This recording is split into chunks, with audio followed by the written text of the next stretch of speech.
Talk about this column na sinulat natin na kakalabas lang kahapon or kanina actually. Still it's Tuesday. Sa Philippine Daily Inquirer, Marcos Marxism and the Pink Movement, right? Again, I think here makikita niyo guys how I approach the current conjuncture in Philippine politics. No, we have to be very serious about it. At dapat talaga titignan natin anong dapat predisposition, anong dapat strategiya ng opposition dito, genuine opposition dito. So let me go to this column and then we can expand on it. Now, obviously, for some of you who have been following us on different platforms, and especially yung ating mga conversations with Walden Bellio and of course with Ronald Llamas the other day, not to mention some of the other conversation I've had with Ronald Llamas the other day.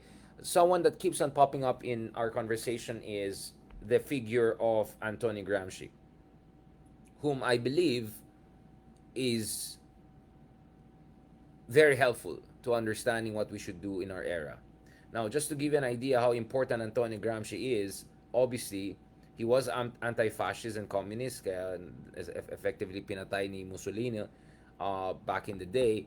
And before he died, he said, I'm going to start writing a book, writing a work no longer just for daily journalism, but write something for eternity. Now, this guy was so influential that even right-wing post-fascist leaders, including no less than Giorgia Meloni, the current prime minister of Italy, are also reading him to make sense out of Italy's own politics today. So this is an article I suggest you guys read. Why Giorgia Meloni loves Antonio Gramsci. So Antonio Gramsci was technically a Marxist, leftist. Meloni is a post-fascist. So in a way, they should be ideological enemies. But because this guy is so smart, and his ideas are so relevant to our time, even the right-wing leaders are reading from Antonio Gramsci. So let me break this down because when I make interventions on matters of anong dapat gawin ng opposition, hindi ito galing sa bara-bara or kung anong 'di ba? Hindi ito kwentong barbero. Although minsan magandang kwentong barbero, wala akong problema diyan.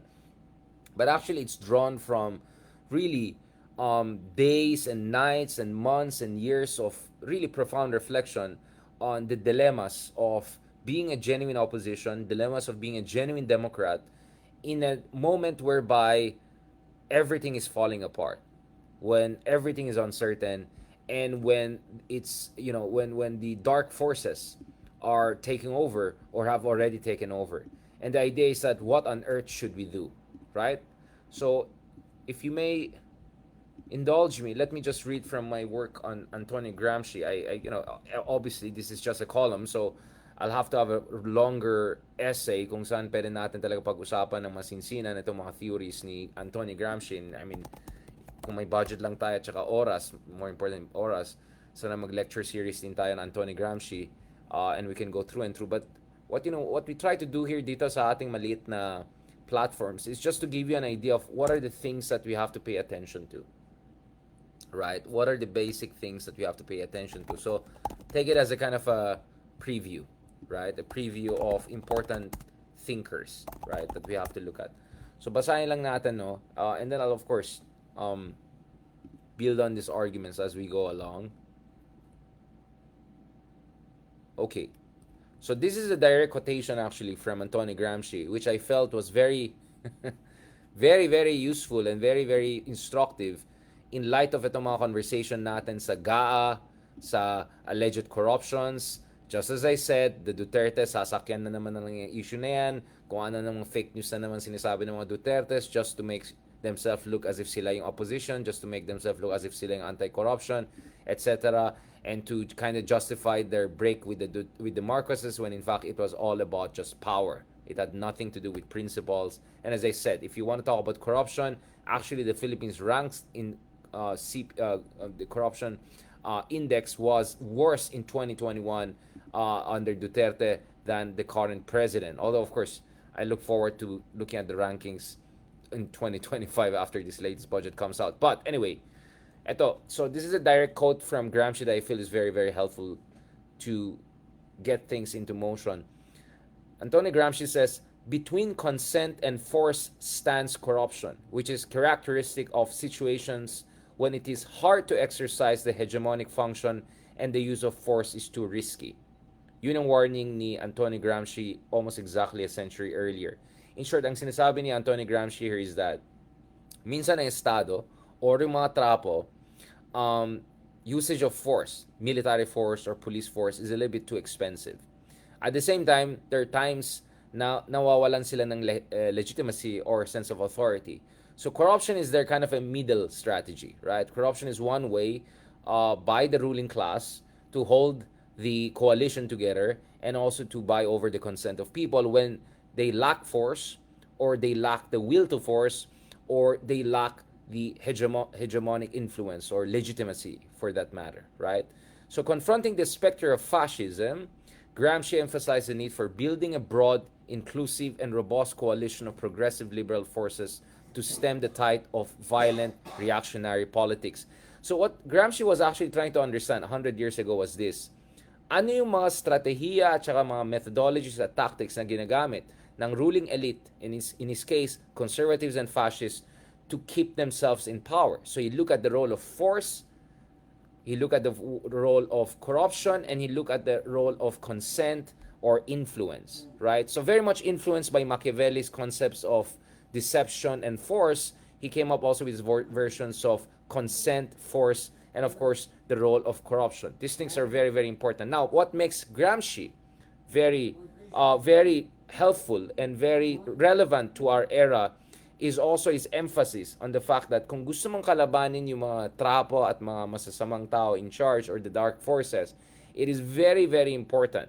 All right? It's extremely important to be open to coalition building. Huwag kang mag-engage, huwag kang mag-cancel culture, huwag kang mag-purist. You have to be open to broad, inclusive, and robust coalition of whoever progressive, liberal, anti-fascist forces you can bring together. Because really that's the only way sometimes to save democracy and save the motherland for that matter, right?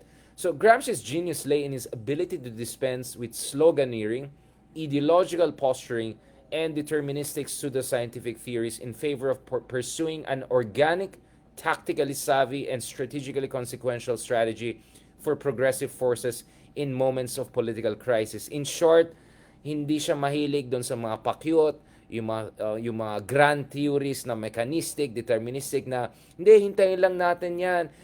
Next election, sigurado tayo manalo. Masasawa ng mga tao. Well, you used to hear that a lot in 2018 and 19. Next thing you know, Marcos and Duterte won in 2022. There's nothing automatic with history. You want political change, you fight for it.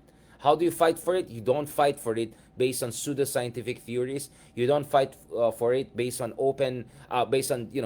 empty slogans and ideological purity, posturing, and all of that nonsense. No, you have to be tactically savvy, and you have to look at organic and organizational ways to get as many people as possible behind you. Accordingly, this is what Gramsci was against. He rejected all sorts of reductionist paradigms, yung mga very simplistic, very unhelpful forms of theories na hanggang ngayon narinig natin dun sa mga ibang kaibigan natin, right? What are these things? Unang-una, he rejects vacuous moralism. Yung idea na, Pilipinas, napaka-corrupt natin, tayong pinaka-corrupt, ito ang worst budget in the world, oh my goodness, hopeless case tayo, what we need is a moral revolution. Now, as I always say over and over again, yes, corruption is evil. Yes, masama ang corruption. But we also have to put that into a certain historical context. Most countries at our level of development had high levels of corruption. So there's a high level of correlation between weak state institutions, lower levels of economic development, and high levels of corruption. Kulang yung bayad sa mga pulis, kulang yung mga bayad sa mga ombudsman siguro, or hindi maayos yung institutions ng checks and balances mo, no? Mahina yung civil society mo, hindi maganda yung bayad sa mga journalists, kung so madali magkaroon ng mga bribery, hindi protektado yung mga journalists mo from harassment, etc. So when you are at very low level of development, corruption tends to be high because law enforcement, journalism, people in the government, everyone is susceptible to corruption. Not to mention, of course, vote buying, massive vote buying. When you have tens and tens of millions of people living below poverty line, it is very easy, right, for the rich people and the oligarchs and warlords to impose their will through corruption. So I always say corruption is evil, but it's not unique to us. It is not exceptional. I always say, instead of comparing the Philippines to Singapore of today, compare Philippines to the United States of late 19th century. Compare it to China in the 1990s. And even Vietnam, a country that is more or less at our level of development, very successful sila, but also very corrupt. Levels of corruption in Vietnam are so crazy that 2 or 3 different presidents were changed over the past few years. So there's nothing singularly unique about us. We're not singularly uniquely corrupt. That is actually a very racist way of putting it. Tama si Leloy Claudia, and I really look forward to his new book coming out about these roots of this idea na this is a very colonial legacy. You know, the Americans and the Spanish, when they wanted to oppress us, they will say, oh, we don't want to give you this, we don't want to give you that kasi corrupt kayo, kasi ganyan kayo. You know, this is a very much colonial legacy and self-orientalization. Again, we're not saying that there's no corruption. Corruption is evil, it's bad. But this is not unique to the Philippines. Go to Nigeria, go to Egypt, go to Russia, go to China even today, go to Vietnam, go to a lot of developing countries around the world. Corruption is through the roof. It's bad. Even in some European Union countries, go to Romania, go to Hungary, right? It's interesting, yung sa mga kaibigan natin, pinapakita nila yung corruption rate and Philippines. Actually, makikita mo similar ang rankings ng Philippines and Thailand. And at Thailand, is twice richer than us in per capita income, is far more developed country in terms of manufacturing. So, in short, don't reduce everything just to moralistic arguments. So as much as we have to be against corruption on moral ground, napaka-simplistic if all of your debate is just about how do we hanggang moral suasion lang. It's not gonna work. You have to look at the root causes why vote buying happens. You have to look at ways to strengthen the COMELEC, checks and balances. You have to strengthen media scrutiny. So hindi lang pwede voter education through moral suasion lang. It has to go beyond that. And that was what Gramsci was against. Gramsci was also against economism. Yung reducing everything to gut issues and pera. Pera lang yan kasi maraming pera itong mga to kaya nanalo. Well, let's not forget, in 2016 elections, Duterte was not really the biggest spender until the end of the race. The biggest spenders were the Binites, the biggest spenders, much more resources, si Mar Rojas, si Grace Poe. So money alone doesn't explain everything in politics. Sometimes yung mga may pera pa, yung pa yung mga natatalo sa politika, right? I think hindi mananalo yung dalawang biggest spender. But anyway, okay. Alam mo na. Anyways, so you get what I'm saying. You cannot reduce everything to just money or gut issues or say, ganito bumoto mga tao dahil lang sa inflation. Yeah, like in the case of Trump, for instance, inflation was a big factor, but not the only factor. Immigration was also important. Also, this greater sense of, America's decline was important. Identity issues were also important. So when you reduce everything to it's just about inflation, it's just about corruption, it's very simplistic and it's very problematic kasi kung ganyan ang posturing mo, it's hard to build coalitions with other people who may have a different perspective in terms of ano yung ugat ng problema sa Pilipinas, right? Or ugat ng problema sa Italy in the case of Gramsci, or ugat ng problema sa America, right? So avoid those kind of reductionist approaches. Also, he was against ideologism or parliamentarism. This idea that ang kailangan lang naman gawin ng opposition is manalo ng opisina. All they have to do is to win over elected offices. Reducing everything to the contestation of elected office, right? And that will be fine. Basta yung matining presidente natin, pag nanalo si Lenny, okay na lahat. Well, guess what? It doesn't work that way.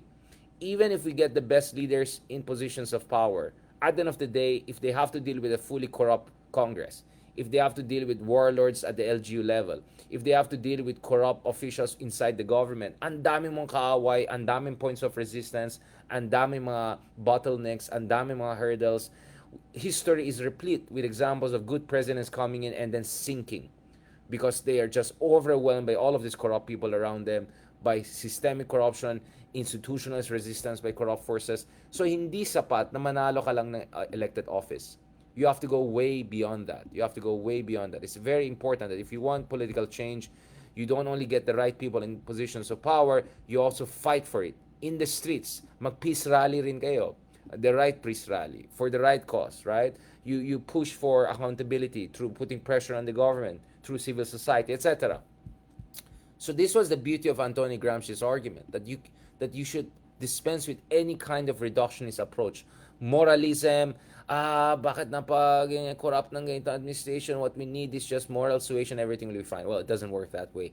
Economism, everything is just about inflation, it's about money, corrupt, and vote buying, and no. It doesn't explain that way. Again, as I said, there are many historical examples whereby people who didn't have the most budget actually won, right? I mean, just look at the US, for instance. Donald Trump didn't have the biggest budget. Ang laki ng budget ng Democrats, talo pa rin sila. There's so many insurgent candidates, not only Duterte in the case of the Philippines, who were underfunded and yet they won because they were able to win the consent of the masses, as Gramsci will put it. So we have to avoid all sorts of reductionist, simplistic argumentation if you want to look forward. Now, for Gramsci, modern politics in or politics in modern democracies is ultimately about winning the consent of the people through the art of persuasion, mobilization, and cultural enmeshment. Yes, yung mga iba pinagtatawanan tayo bakit tayo nagsasayaw-sayaw. Well, unang-una, okay naman yung sayaw natin. No, but you know, why not, right? If dancing and singing and all makes you more relatable, why not? There's nothing wrong with it. Basta just don't do buduts or yung mga, you get what I'm saying, right? Sana may substance ka rin. Kung may substance ka tapos magaling ka pa magsayaw, edi okay lang, wala naman problema eh. Dapat relatable ka. Dapat relatable ka sa masa. Hindi pwedeng pupunta ka dyan and then you'll give a speech like Cicero and Seneca and pretend you're running for the Senadum of the Roman Republic. It's not gonna work that way, right? You have to have that kind of plebeian touch. It's unavoidable in our era. You have to do your TikTok. You have to do your, different. Don't take yourself too seriously. If you take your mission seriously, you're willing to dance. You're willing to do the TikTok, etc. Because this is about folk culture. It's about relatability. It's about compassion, right? It's about building that connection and making it clear na hindi mo feel na special ka or you're above everyone else. That's why it's important, right? You have to be relatable. Now, of course, pag pilit naman siya, pag trying hard na relatable, sablay yung kang magsayaw, sablay yung TikTok mo, ganun, ibang usapan na yan. So if you're gonna do cultural enrichment, ayusin mo. If you wanna be funny, make sure maganda yung jokes mo. Kung gusto mo magsayaw, ayusin mo yung sayaw mo, right? Or at least, magpatawa ka ng sarili mo kung hindi ka magaling magsayaw, but at least you're trying, right? So this is something that Gramsci would say. You need cultural enmeshment. Dapat maintindihan mo anong kilitin ng tao, anong kilitin ng masa, anong kilitin ng mga voters, and then work along those ways. No, don't assume you're above them. Don't lecture them. Persuade them. Have dialogue with them. All right, and mobilization. Huwag kang tumakbo sa elections ng 11th hour lang or 12th hour almost, right? Prepare for it years ahead, right? And of course, Gramsci, he advocated for the creation of a new hegemonic bloc, essentially a robust coalition of like-minded forces undergirding a constellation of ideas and practices that create and preserve a new political order altogether. Ang mahalaga dito is, tignan mo, yung DDS movement ni Digong, I think came close to succeeding in a sense that meron siyang staying power. Marami pa rin sa ating mga kabayan naniniwala pa rin sa Dutertismo. Because at some level, Duterte was very effective in reaching into the hearts and minds of the Filipino people and presenting himself as really one of atento pre, di ba? And if only he had listened to John Evasco, his campaign manager, he could have also created his own Chavismo social movement. Swerte tayo, Duterte was not smart enough or not mobilized enough to do that, but had John Evasco got his way of building yung kilusan para sa pagbabago, yari tayong lahat. Probably Duterte would have had something similar to what Narendra Modi has in BJP and RSS, or what Erdogan has in AKP in the case. So swerte lang tayong DDS did not translate into a kind of a solid party or social movement. Otherwise, yari tayo. But that's what Gramsci wants people to do. Kaya nga, yung pink movement, it has to be a movement. It cannot be just a flash in the pan, right? You have to create a new hegemonic bloc, a robust coalition of like-minded forces. I keep on emphasizing like-minded because unfortunately sa ating bansa, parang gusto lang natin is you're either with me or the other side. It's a very immature approach to things. Parang i-criticize mo lang ng konti yung ginawa na etong politiko or etong politiko, immediately gusto ka nila i-cancel. So Duterte ka. If you criticize Lenny, DDS ka. You criticize DDS, Dilawan ka. That's a very immature third world feudalistic way of looking at it. Right? And as I always said, no politician is above criticism. And like-minded. Kaya ang sabi ko, yung iba sa atin, mga kaibigan natin, huwag kayong echosera. You're trying to sow seeds of divisions among some of us vloggers and all who actually have very similar vision for our country. We may have different approaches. We may have different way of looking at things. But the fact of the matter at the end of the day, guys, is this, na ang gusto po natin is good governance. Ang gusto po natin is effective governance. Gusto po natin is umangat ang Pilipinas. So, kaya sabi ko, don't try to sow seeds of divisions. Diba? Support lahat ng mga like-minded vloggers and influencers, and of course, accordingly, like-minded na mga tumatakbo sa Senado at mga iba't ibang posisyon sa darating na election at saka mga susunod na elections. Now, arguably, no thinker is more relevant to understanding the challenges of our crucial political moment than Gramsci, a journalist activist who perished in Mussolini's dungeons while heroically making sense of his political zeitgeist. Even Italy's current post-fascist leader, I mentioned a while ago, Giorgia Meloni, is apparently a big fan of Gramsci, having recognized the genius of his analysis of modern politics, everything I discussed, Milan-based writer Giorgio Giglioni writes, Meloni is convinced that the Italian left has succeeded since the end of World War II in dominating many institutions, cultural institutions, educational institutions, and now that she's in power, she's determined to reverse that imbalance, right? So actually, if you go to Italy, to a lot of their universities, they're very left-leaning. And in fact, if you look at Italy after 1945, from 1945 to 1995 or so, the Italian left, including the Communist Party, PCI, was extremely, extremely powerful, and they were in positions of power on multiple occasions until corruption scandals and crazy mafia stuff and all brought them down. But for a very long time, ang lakas ng left, political left in Italy, because they took lessons that Gramsci was sharing in 1920s. So in a way, he was prescient. No, he provided ideas about what his comrades and like-minded people should do in decades to come. Um, Now, obviously, I keep on saying Italy, Italy, Italy. Well, of course, Italy is a different country in terms of its level of economic development. They're an EU country, one of the biggest economy in the world, G7. But Italy shares a lot with the contemporary Philippines. It's a Catholic majority society. It has a besieged liberal elite. It has a marginalized political left and a resurgent right-wing populist leadership, right? So there's so many similarities, especially Italy of 1920s and southern Italy of Antonio Gramsci and today's feudalistic Philippines, right? So inspired by Gramsci's insights, I've spent the first weeks of the new year engaging folks across the progressive liberal spectrum in the best to the best possible I mean to the best ability, to my best ability. In Bicol, we discussed this. I had the opportunity to exchange views, although briefly though, with Liberal Party stalwarts, whether it's Leila de Lima, Kiko Pangilinan, a little bit beso-beso and talk with other friends, some exchanges of views with Bam Aquino, although I hope we had enough time, but he had to leave for Naga kagad. As well as, of course, with the dozens of priests and folks from the diocese, no, from the parishes there in Bicol. That was really interesting discussion. Unfortunately, I didn't get a video of that. Sa akin palagay, mas maganda pa yung discussion namin doon kaysa yung isa. I mean, both were great, but less lecture and more engaging in discussion. So when I say discussion, it was me and it was I and Dr. Chelo Magno gave back to back, mini lectures, and then nakaroon ng really panel discussions. I think the one in the morning was much better, but I was just so tired and traveling and all of that. Unfortunately, I didn't get to video it, and I was not sure if people were also comfortable with it. But at least the evening version is available with the better audio. I shared the link and I'll try to also upload it separately myself, right? But I really like the one in the morning when we were with like dozens, maybe 100 folks from the diocese and folks from Catholic priest background. Now they're very important because Gramsci always talked about the role of intermediaries. Priests, for instance, in Italy have been historically very important forces of social influence, right?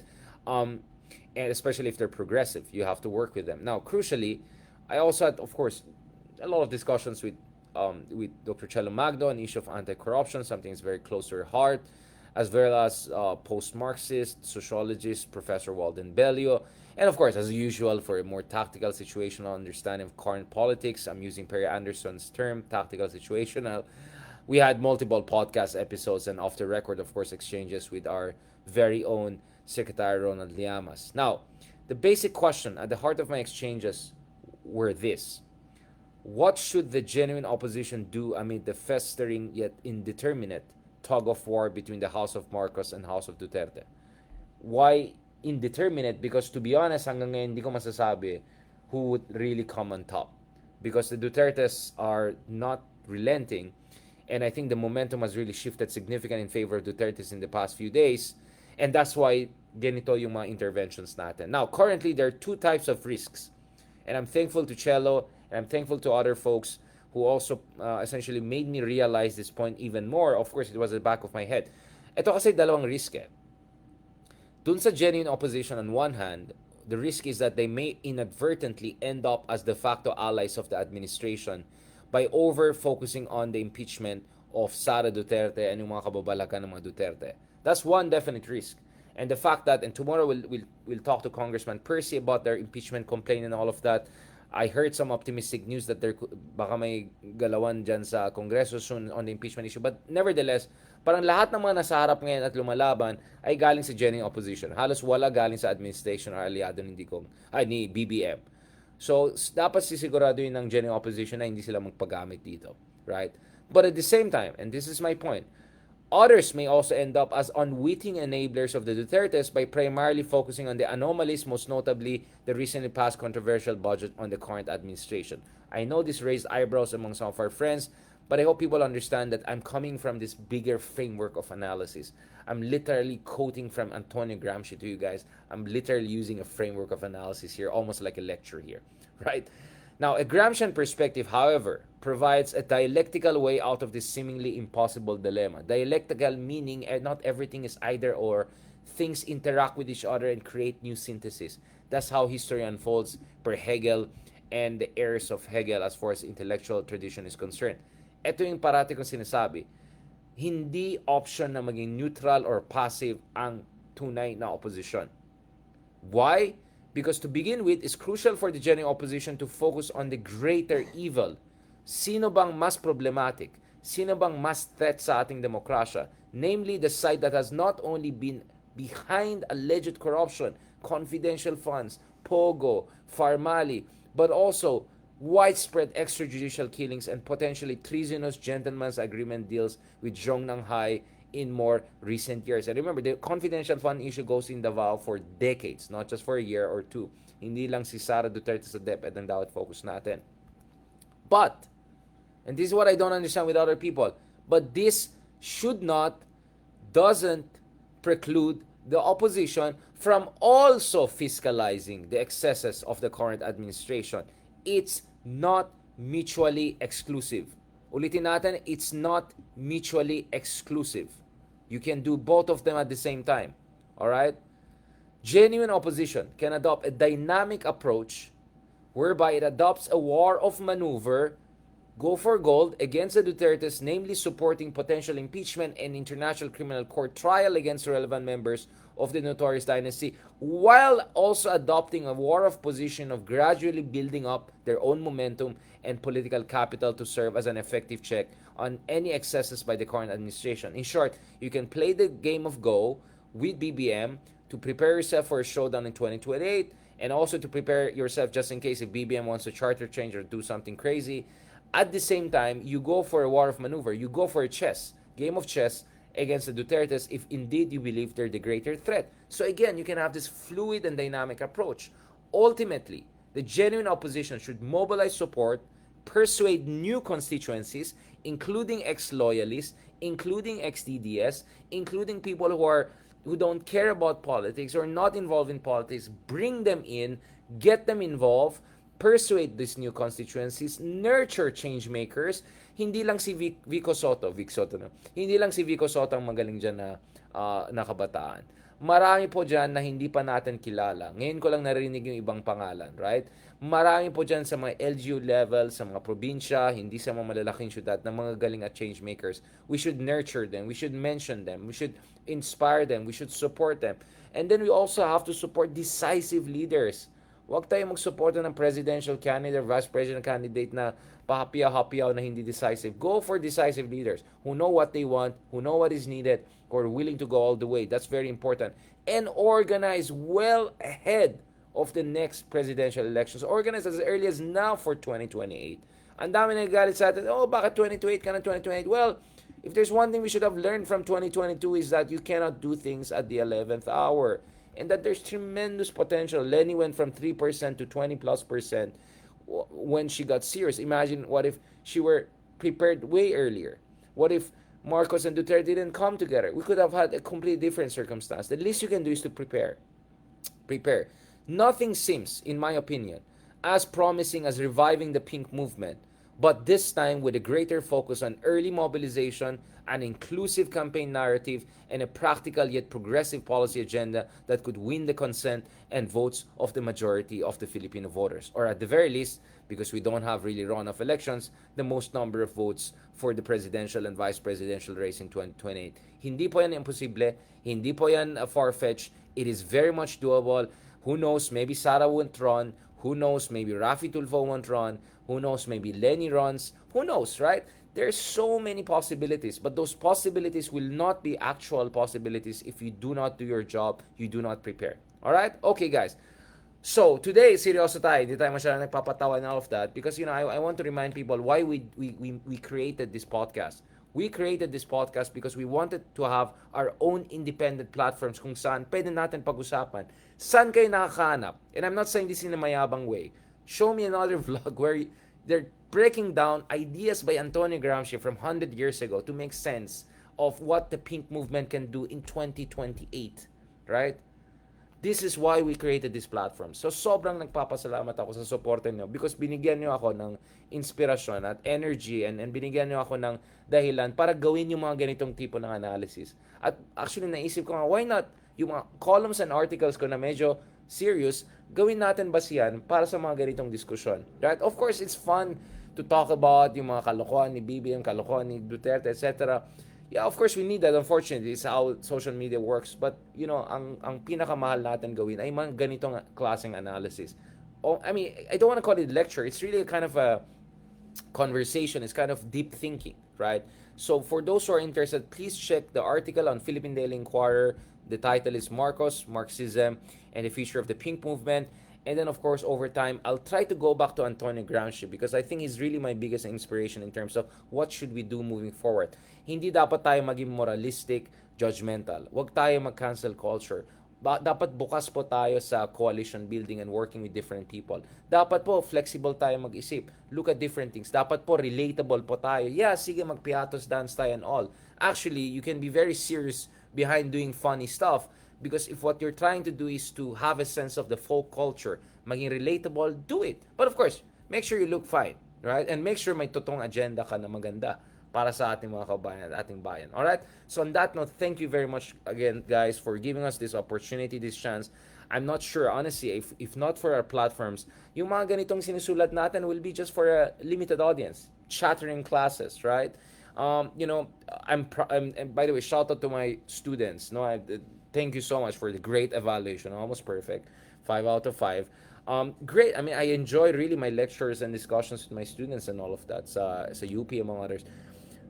At the same time, of course, we want to have this kinds of conversation for a broader audience, for a much broader audience. So, salamat sa inyo guys. Nagkaroon tayo ng ganitong mga platforms at napaisip tayo na baka naman, pwede ko naman i-transition dun sa mga sinusulat natin para sa vlogs natin or podcast natin because I think this is really what we really need.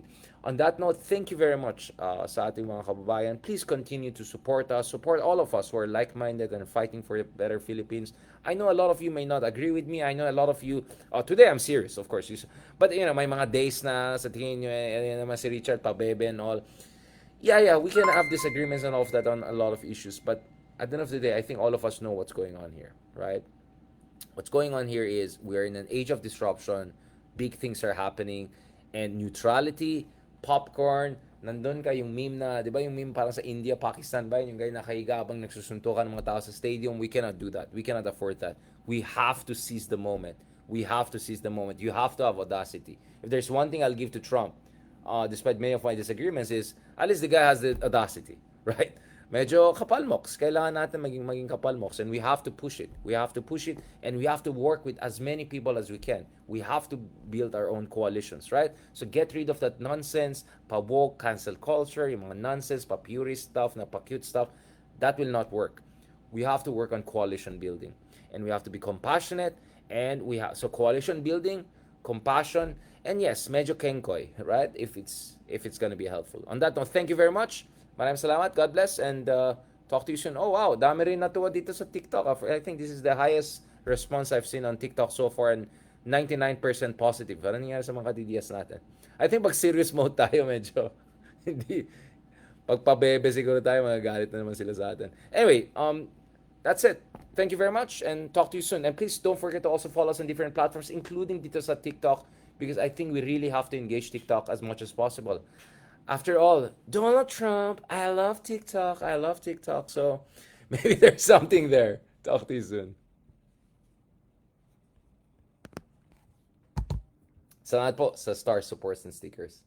Really appreciate it. Salamat po again sa stars, support, and stickers. Really, really appreciate it. And talk to you soon.